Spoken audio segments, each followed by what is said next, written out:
Hey, Maria back with another video. It's 6:04 p.m. It's Monday evening, and I just avoided having another meltdown trigger. So let me tell you what happened. I got this text message. Remember a few months ago, I was invited. I met somebody over at Office Depot, and they asked me to. Later on, they called and asked me to come out and see what their company was like. At the time I was working, so I didn't do it. And besides, I was feeling really run down with all the gang stalking and feeling stalked and everything.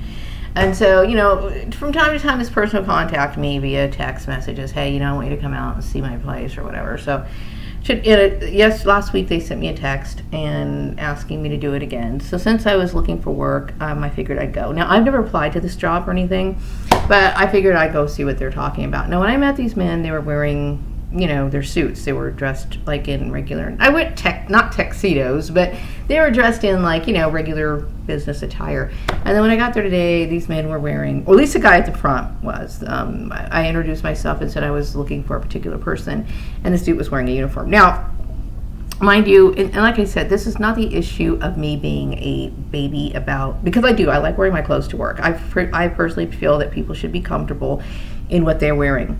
And they should feel, if you're feeling self-conscious, like if somebody's bullying you and they're forcing you to do something you don't want to do, then you're going to be very uncomfortable in that environment. That's how I felt over at my last job. Because first, my boss said the husband of my boss was basically saying we're going to bring in these uniforms or whatever, and it seemed like it was right after I had made a video that might have made them upset about something. So they keep doing these things as a form of retaliation when you're not trying to be in retaliation. You're the one who's caught up in this drama and you just want to get out. You just want to get on with your life, right? So he introduces the uniform, and I asked my boss, I said, well, you're introducing these uniforms. I said, and she's like, oh, well, you dress fine. There's nothing wrong with the way you dress. Aha. She admitted it, right? And then pretty soon I'm being forced and asked to wear a uniform when something else happened. And it's like, I'm not interested in getting an argument. I just want to get on with my life, okay? So anyway, I went today, and they were wearing uniforms. Now, mind you, I'm not interested in being triggered. I just got done. This morning I felt really good, and I was getting things done, and I'm making little baby steps on getting myself better. I need to get mentally well. And so when he came up and showed me his thing, I went out the door. I wouldn't even let myself continue with it. It's like I need to be in an environment, like I said, I need to be in an environment where I feel comfortable. People should be comfortable in their environments. Now, today I wore, this is my little outfit that I wore for my job interview. I obviously had no reason to wear it because it didn't even go through. But I will not work in a place with a uniform. Okay, I need to get away from anything that sets off triggers, sets off alarms, and causes severe depression, and I won't do it. So I have a lot of issues right now, and I'm very resentful of being brought into all of this.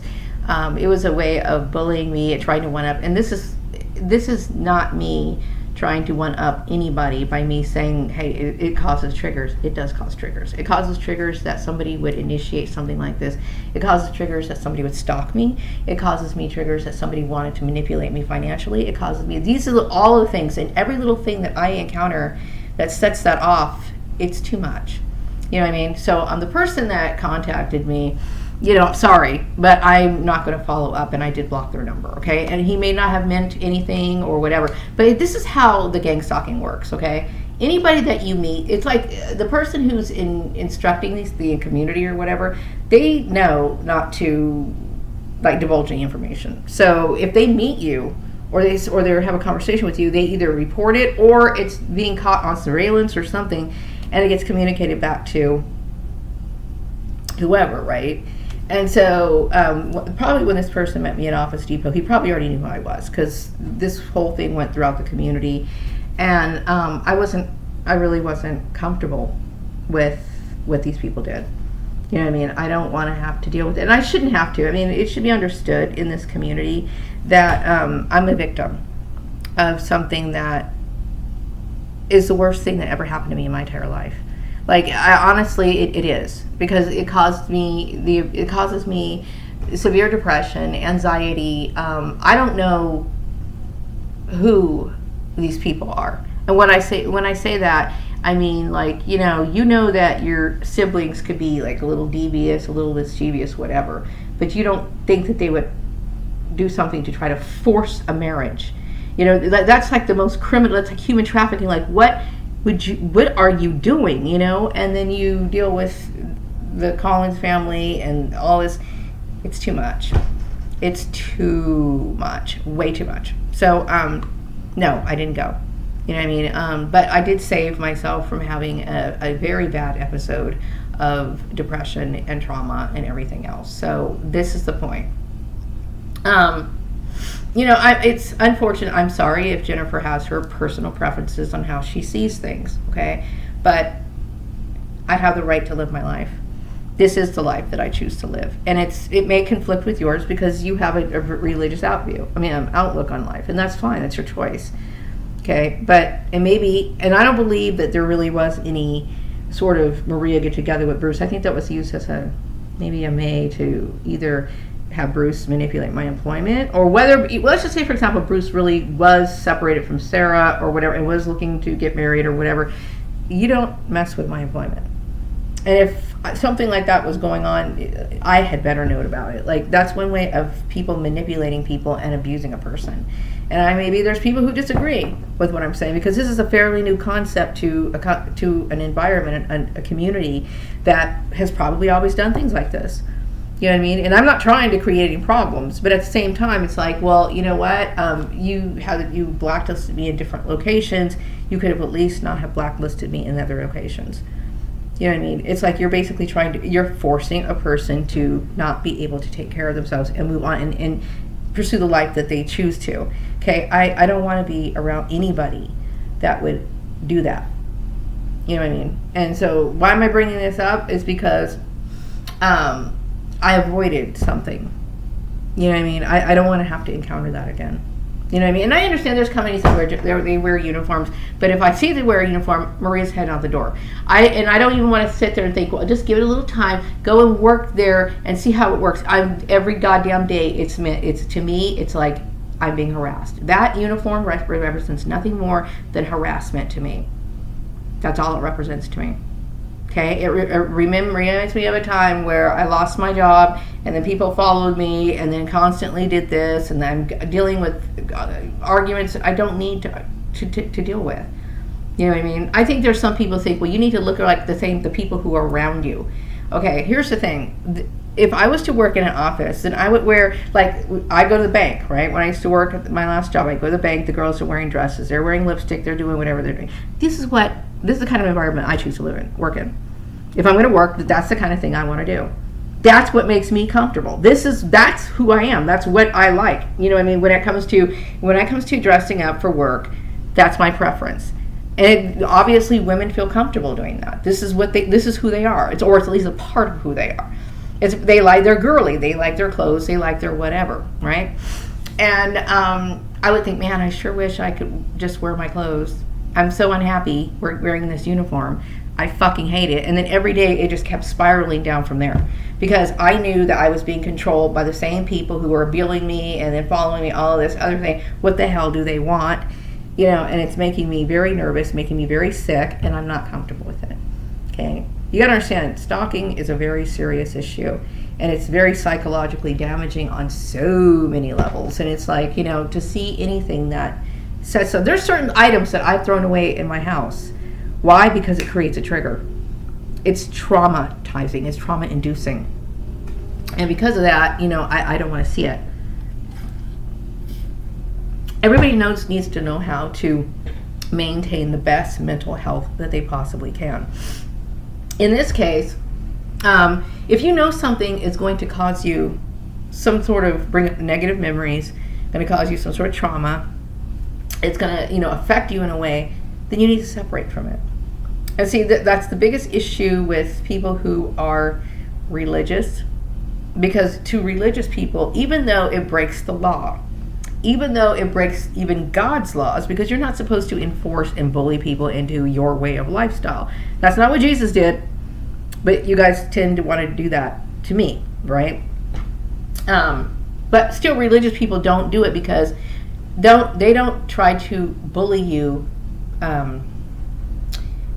because they try to bully you because they want their way. It's a political issue. It's like a let me fight you, and they just want to act out their aggression is basically what it is. It has nothing to do with being godly or whatever. Now, mind you, I understand there's certain family structures where, you know, men have this, they call it the authority over the woman when they're married, and they're agreed to this marriage. They actually went through the ceremony and blah blah blah blah blah blah. You know, but I didn't agree to that. You know what I mean? And I would never, if I had a daughter and her husband did this to her, I would make sure that she left him. I would make sure that she left him. Why? Because that's a form of abuse. It's the kind of abuse that, you know, and see, for a lot of people like who normalize this sort of thing, they've never been a victim of it. If you were somebody who felt, you know, like you wanted to move on from people that you can remember from as long as you can, did nothing but abuse you, did always wanted to be in some sort of competition with you, always wanted to somehow create mental issues with you, had no, they never cared about you as a person. Like, they would do completely insensitive stuff, and you've already, in your mind, you don't want to have those sort of relationships with them, but they still be set upon you all the time.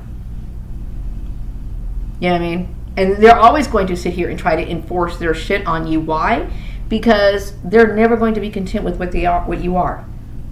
You know what I mean? And I can't be a Jehovah's Witness, not without blowing my fucking brains out. And I will never be a born-again Christian. I don't believe in that religious structure. I don't believe in your religion. Sorry. I don't believe in it. I'm never going to believe in it. Okay? And I have good reason to not believe in it. So it's like, well, what are you going to do? Let's part ways. Okay, but I think you have a responsibility to me to part ways. Meaning, like, if you want to keep your accounting, and life is hard. Okay, it's really hard right now because I've been used to doing this for many years. But of course, I'm looking forward to doing something different as well. But I don't deserve to have a bad rap. I don't deserve to have a bad name. I don't deserve to have any of that. You know what I mean? I deserve to have a good reputation, and I should be able to go wherever I want to go. You owe me that. You owe me to clear up all of this shit. Now, you may not have had any control of that person just wearing a uniform or wearing a company shirt or whatever. I don't know, okay? Mind you, these people invited me to this meeting. I'm not even going to call it an interview because it's really not an interview.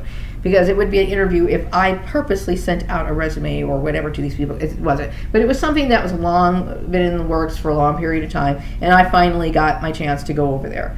Okay? But it was just a trigger. And that trigger was enough to make me make this video. Because I kept thinking, see, I'm so glad I didn't have to talk to this person or deal with, he might have sprung some sort of conversation or weaved some sort of conversation into, that the time that I was spending with them to, kind of lean towards being personal or getting into my personal business and making me uncomfortable about something. I don't want to deal with that. And maybe it was just, nothing could have come out of that. Maybe it was no big deal at all, but it was enough to make me walk out the door. I'm being very, very careful right now about these triggers. These triggers that to me are entirely too much. Okay? I'm not interested in fitting in. I know these people think, well, she's got to fit in. I don't fit in because you made me the outcast. You made me the outcast, meaning that you're constantly telling people, she's not this, she's that. Here's the story about her, blah, blah, blah, blah, blah, blah. And guess what they're going to say? They're going to think about the same things that you fed them. People wouldn't be thinking anything of me if they just allowed, if time just allowed a regular introduction to take place. It's like there's always this campaign against Maria. So however you guys see me, this is how they see me. And because you guys are all cliquish, right? And I'm supposed to conform it and do that. You are pushing a person into something very dark. And this is one of the reasons why people commit suicide. Now, I'm a strong woman, and I will do everything I can not to do that. But I'm not going to sit here and let somebody put me in it, make me live day after day like they did over at my last job.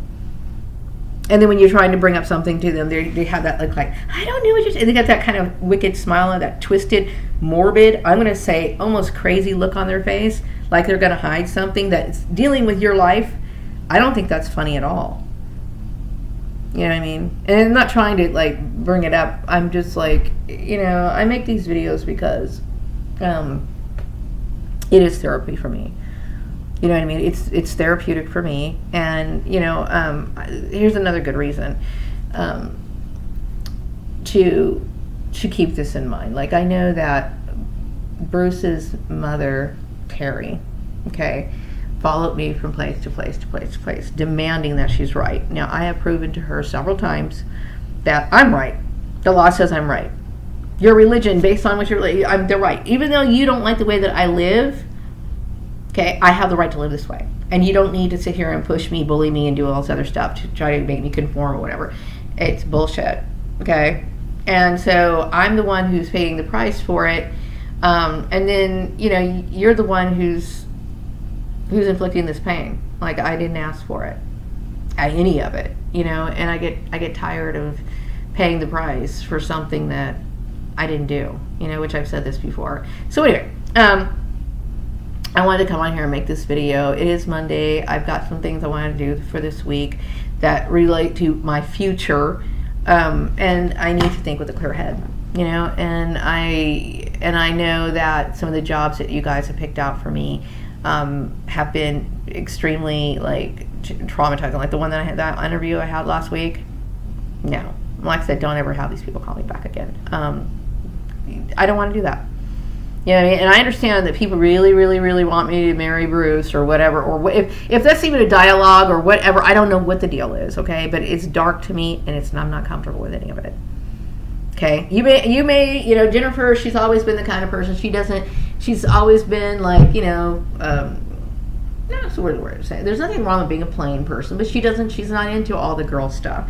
I don't know if I personally think that that's their personal choice, maybe, because like I said, I know several Jehovah's Witness women that I grew up with and seen, you know, whose wives looked, you know, like women who enjoy those sort of pleasures, okay? It's an option. It's not really a matter of right or wrong. It's just always been an option that's been available to women. So I think that maybe Jennifer and maybe her husband or something might practice a religion in more of a marginalized way, to where some people take things too extreme. Like I mentioned in before in my videos, okay, I understand, like in the Bible, the man is the head of the household, okay, and that's fine. He could be the head of the household, just like you could be the head of a department or whatever, but you could also be tyrannical. You know, you can abuse that form of control. And there's nothing wrong with men being the head of the household and having being the head honcho. I'm not saying that. I'm not saying I'm against that structure. But I am saying that some people use that as a form of abuse. Like they'll just take it to the extreme. Just like a parent who their kid does something that's wrong and they're being disobedient. Yes, that parent has the right to discipline him, but they don't have the right to knock their teeth out. They don't have the right to, you know, get violent with them and prevent them from moving on emotionally and try to damage their self-esteem and do all these other things that, you know, could be destructive to the child. That's what, you know, Child Protective Services is for, because people can go too far, right? Yes, the parent is the authority, but look what they're doing. And in this case, the reason why the law says that this is wrong is because that's abuse. It's abuse. You know what I mean? Anyway, so I'm going to wrap up this video. I've got some things I want to do tonight and finish things up. It's important for me for my own mental well-being, and I understand what I need for that. And I've been around people all my life who never cared about my mental well-being, okay? And you say something, and this is why they do the opposite. They either think it's cute, or they like to press buttons, or they like to trigger you. That is a person who is abusive to you. That is a mental form of abuse. And this is one of the reasons why I didn't agree to being around those sort of people. Like, I know my brother, Rashawn, he's very twisted like that. Okay? He's very twisted like that. My sister Lisa, she's another one. She thinks it's okay to traumatize and terrorize a person. She doesn't see anything funny, anything serious about it. It's a very serious thing. Okay? She's just like Terry. They get this like weird charge out of it. Okay, I shouldn't be the magnet or the focal point of your malicious intents. You know? Anyway, I'm going to wrap it up. I got to go. Take care. Bye-bye. Oh, to all the TIs, take care. To everyone else, you know what you can do.